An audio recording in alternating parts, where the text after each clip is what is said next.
Family and friends are mourning the loss of Aaron McGruder, who lost his life to a house fire on New Year's Day. Good evening. I'm Katie Orth. All right, you recently addressed the state. You had 5 emergency items that you highlighted.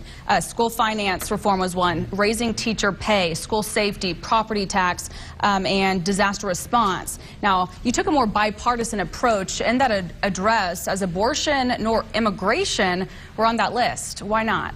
Michael Lozano, thank you.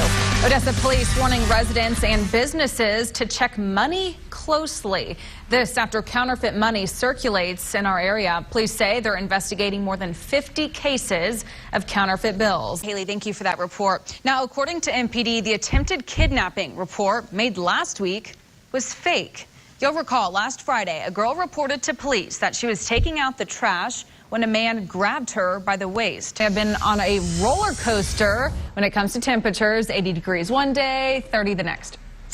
The severity of their injuries is unknown at this time. Big 2's Jeon Kim was at the scene of that crash on Interstate 20 this morning. She joins us now live in Odessa. Jeon, how are the road conditions looking right now? Coming on the heels of Beto O'Rourke's stop in the Tall City last night, President Trump tweets this morning that he will be headed to Texas.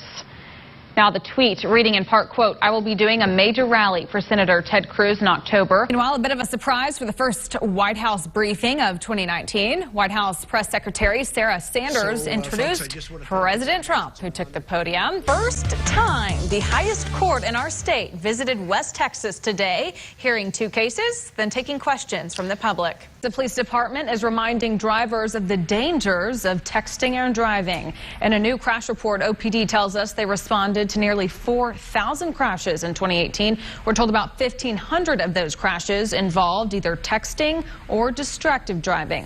According to TxDOT, 1 in 5 crashes involves driver distraction. The Education Partnership also says if kids can be on grade level reading by 3rd grade, their chance for graduation increases significantly. Needed a buzz last night. People around the Permian Basin saw unusual red lights high in the sky. Battle of the Badges blood drive. Today through Sunday, both departments are competing to see who can bring in the most blood donors. The drive is all part of the never-ending effort to prevent blood shortages at local hospitals. Permian High started its first football game of the season last Friday without the Mojo Band. While the band eventually made it to the game, their late arrival highlighted the issue about the bus driver shortage at ECISD. Everyone was counting down to the new year. The Rodriguez family was counting down the seconds to meeting their new daughter. Good evening. I'm Katie Orth. Big 2's Jeon Kim was at Medical Center Hospital today. She has more on the special delivery of the family's newest addition, Annabella Rodriguez. Good evening, Jeon. We are your local election headquarters. Tonight, voters of Senate District 19 decided who will replace former state senator Carlos Uresti. According to early voting numbers, these are unofficial, with a 4% lead, Republican candidate Pete Flores wins the seat over Democrat U.S. Congressman Pete Gallego. One man after he's accused of being involved in a hit and run. An officer tried to pull over Logan Hurden when he led police on a 10-minute pursuit. Eventually, Hurden stopped his car, got out, and began to run away from officers, later climbing into a water tank and refusing to surrender.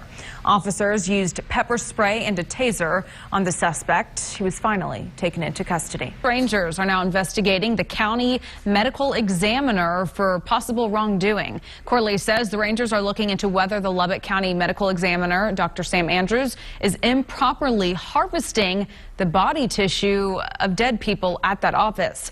We talked to Corley this evening. This is what he told Big 2 News. County Sheriff's Office were shot tonight. Medical Center Hospital tells us all 3 deputies are now in fair condition. The deputies were shot when they were serving a search warrant, and the suspect fired several rounds upon entry. We're going to go now live to Big 2's Michael Lozano. He is there standing by at Medical Center Hospital. Michael. Eddie, we're having a blast out here. I'm moving around. We're at the 9th annual Midland County Fair. The bull riding event just ended for the first night of the rodeo. Right now I'm on a horse. That's why I'm moving around. Not my first time riding a horse. I did get asked that question, but I think it's going pretty well. This is Cloudy. His face is hidden, but maybe he's a little camera shy. Okay, so back to the bull riding. JT is with me. He just got off a bull. He did awesome. He's going to tell us a little bit about that experience. JT, is it scary getting on the back of a bull? Oh, no, man.